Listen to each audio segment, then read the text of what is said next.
Hello friends, welcome back to my channel. ಹೇಗಿದ್ದೀರಾ friends? ನಾನು ಚೆನ್ನಾಗಿದ್ದೀನಿ. ನೀವು ಸಹ ತುಂಬ ಚೆನ್ನಾಗಿದ್ದೀರಾ ಅಂತ ತಿಳ್ಕೊಂಡಿದ್ದೀನಿ. ತುಂಬ ಈಸಿಯಾಗಿ ಹಾಗೆ ತುಂಬ ರುಚಿಕರವಾದಂತಹ ಒಂದು ಕ್ಯಾರೆಟ್ ರೈಸ್ ಮಾಡಿ ತೋರಿಸ್ತಾ ಇದ್ದೀನಿ. ಸೊ ಸ್ವೀಟು ಮಾಡ್ತಾರೆ, ಕ್ಯಾರೆಟಲ್ಲಿ ಹಲ್ವಾ ಮಾಡ್ತೀವಲ್ಲ, ಸೊ ಅದೇ ಥರ ಕ್ಯಾರೆಟ್ ರೈಸು ಇದು. ಮಾರ್ನಿಂಗು ಬ್ರೇಕ್ಫಾಸ್ಟ್ಗೆ ತುಂಬ ಈಸಿಯಾಗಿ ಆಗುತ್ತೆ. ಸೊ ಒಂದ್ಸಲ ನೀವು ಟ್ರೈ ಮಾಡಿ ಫ್ರೆಂಡ್ಸ್. ಸೊ ಹಾಗೆ ಆಫ್ಟರ್ನೂನು ಲಂಚ್ ಬಾಕ್ಸ್ಗೂ ಸಹ ಕ್ಯಾರಿ ಮಾಡ್ಬೋದು. ಸೊ ಹೇಗೆ ಮಾಡೋದು ಅಂತ ನೋಡೋಣ. ಹಾಗೆ ನನ್ನ ಚಾನಲ್ಗೆ ಇನ್ನೂ ಯಾರು ಸಬ್ಸ್ಕ್ರೈಬ್ ಮಾಡ್ಕೊಂಡಿಲ್ಲ, ಪ್ಲೀಸ್ ಸಬ್ಸ್ಕ್ರೈಬ್ ಮಾಡಿಕೊಂಡು ವಿಡಿಯೋಸ್ ನೋಡಿ. ವಿಡಿಯೋಸ್ ಇಷ್ಟ ಆದರೆ ಲೈಕ್ ಮಾಡಿ, ಫ್ಯಾಮಿಲಿ ಫ್ರೆಂಡ್ಸ್ ಜೊತೆ ಶೇರ್ ಮಾಡಿ. ತುಂಬ ಸಿಂಪಲ್ಲಾಗಿರುವಂತಹ ರೆಸಿಪಿ ಇದು. ಸೊ ನೋಡಿ ಈಗ ಹೇಗೆ ಮಾಡೋದು ಅಂತ ನೋಡೋಣ. ಬೇಕಾಗಿರುವಂಥ ಪದಾರ್ಥಗಳನ್ನು ನೋಡ್ಕೊಳ್ಳೋಣ. ಈಗ 2 ಸ್ಪೂನ್ ತುಪ್ಪ ತೊಗೊಂಡಿದ್ದೀನಿ, ಹಾಗೆ ಸಾಂಬಾರು ಎಣ್ಣೆ, ಸೊ ಸ್ವಲ್ಪ ಕಾಯಿ ತುರಿ ತೊಗೊಂಡಿದ್ದೀನಿ, 1 ಸ್ಪೂನು ಚಿಲ್ಲಿ ಪೌಡರು, 1/2 ಸ್ಪೂನು ಅರಿಶಿಣ, ರುಚಿಗೆ ತಕ್ಕಷ್ಟು ಉಪ್ಪು, ಗರಂ ಮಸಾಲ, ಇದು ಗೋಡಂಬಿ ಮತ್ತು ಶೇಂಗಾ ಬೀಜ ಸ್ವಲ್ಪ ತೊಗೊಂಡಿದ್ದೆ. ಸೊ ಶುಂಠಿ ಬೆಳ್ಳುಳ್ಳಿ ಪೇಸ್ಟು, ಕೊತ್ತಂಬರಿ, ಕರಿಬೇವು ಮತ್ತು ಮೇಯ್ನ್ ಕ್ಯಾರೆಟ್ ಇದರಲ್ಲಿ ಸಣ್ಣದಾಗಿ ಹಚ್ಕೊಂಡಿದ್ದೀನಿ. ನಾನು 2 ಕ್ಯಾರೆಟ್ ತೊಗೊಂಡಿದ್ದೀನಿ. 1/4 kgಗಿಂತೂ ಕಡಿಮೆನೇ ತೊಗೊಂಡಿದ್ದೀನಿ. ರೈಸು ಫಸ್ಟೇ ರೆಡಿ ಮಾಡಿ ಇಟ್ಕೊಂಡಿದ್ದೆ. ಸೊ ಈಗ ಒಗ್ಗರಣೆ ಮಾಡ್ಕೊಳ್ಳೋಣ. ಬಾಣಲಿ ಬಿಸಿಗೆ ಇಟ್ಕೊಂಡು 2 ಸ್ಪೂನ್ ಆಯಿಲು, 2 ಸ್ಪೂನ್ ತುಪ್ಪ ಸೇರಿಸಿದ್ದೀನಿ. ಸ್ವಲ್ಪ ಸಾಸಿವೆ ಸೇರಿಸಿ ಸ್ವಲ್ಪ ಸೌಂಡ್ ಮಾಡೋ ತನಕ ಬಿಟ್ಟು ಕರಿಬೇವು ತೊಗೊಳ್ಳೋಣ. ಸೊ ಇದಕ್ಕೆ ನಾನು ಆನಿಯನ್ನೇನು ಸೇರಿಸ್ತಾ ಇಲ್ಲ. ಈಗ ಗೋಡಂಬಿ ತೊಗೊಂಡಿದ್ದೀನಿ. ಗೋಡಂಬಿ ಸ್ವಲ್ಪ ಎಣ್ಣೆಯಲ್ಲಿ ಚೆನ್ನಾಗಿ ಫ್ರೈ ಮಾಡ್ಕೊಳ್ಳಿ.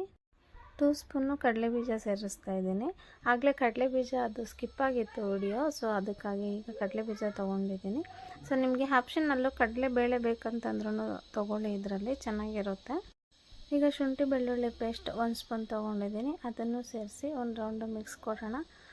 ಸೊ ತುಂಬ ಈಸಿಯಾಗಿ ಆಗುತ್ತೆ, ಖಂಡಿತ ಒಂದು ಸಲ ಟ್ರೈ ಮಾಡಿ ನೀವು. ನನಗೆ ಇಷ್ಟ ಆಯಿತು. ಸೊ ಹಾಗೆ ಮಕ್ಕಳು ಸಹ ತುಂಬ ಇಷ್ಟಪಟ್ಟು ತಿಂದರು ಇದನ್ನು. ಈಗ ಕ್ಯಾರೆಟ್ ತುರಿ ಸೇರಿಸ್ತಾ ಇದ್ದೀನಿ. ಇದನ್ನು ಸಣ್ಣದಾಗಿ ತುರ್ಕೊಂಡ್ರೆ ಸ್ವಲ್ಪ ಬೇಗ ಬೇಯುತ್ತೆ ಅಲ್ವಾ, ನಾವು ಪಲ್ಯ ಎಲ್ಲ ಮಾಡ್ತೀವಲ್ವ, ಸೊ ಅದೇ ರೀತಿ. ಈಗ ನೋಡಿ ರುಚಿಗೆ ತಕ್ಕಷ್ಟು ಉಪ್ಪನ್ನು ತೊಗೊಂಡಿದ್ದೀನಿ. ನಾನಿಲ್ಲಿ 1/2 ಸ್ಪೂನು ಉಪ್ಪು ತೊಗೊಂಡಿದ್ದೀನಿ. 2 ನಿಮಿಷ ಲಿಡ್ ಕ್ಲೋಸ್ ಮಾಡಿ ಫ್ರೈ ಮಾಡಿಕೊಂಡ್ರೆ ಇದು ಬೇಗ ಸ್ಮ್ಯಾಶ್ ಆಗುತ್ತೆ. ಸೊ ನೋಡಿ ನಾನು 2 ಮಿನಿಟ್ಸ್ ಆಗಿದೆ. ಈಗ ಸ್ಪೈಸಸ್ ತೊಗೊಳ್ತಾ ಇದ್ದೀನಿ. ಚಿಲ್ಲಿ ಪೌಡರು 1 ಸ್ಪೂನ್ ತೊಗೊಂಡಿದ್ದೀನಿ, ಅರಿಶಿಣ 1/2 spoon, so garam masala 1 spoon ತೊಗೊಂಡಿದ್ದೀನಿ.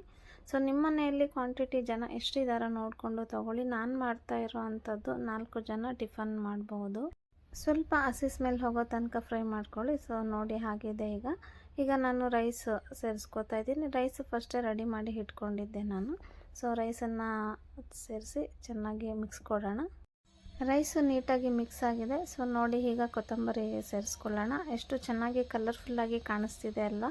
ಸೊ ನೋಡ್ತಿದ್ರೇ ತಿನ್ನಬೇಕು ಅಂತ ಅನಿಸ್ತಿದೆ ಅಲ್ವಾ ಫ್ರೆಂಡ್ಸ್, ತುಂಬ ರುಚಿಯಾಗಿರುತ್ತೆ. ಈಗ ಕಾಯಿ ತುರಿ ತೊಗೊಂಡಿದ್ದೀನಿ.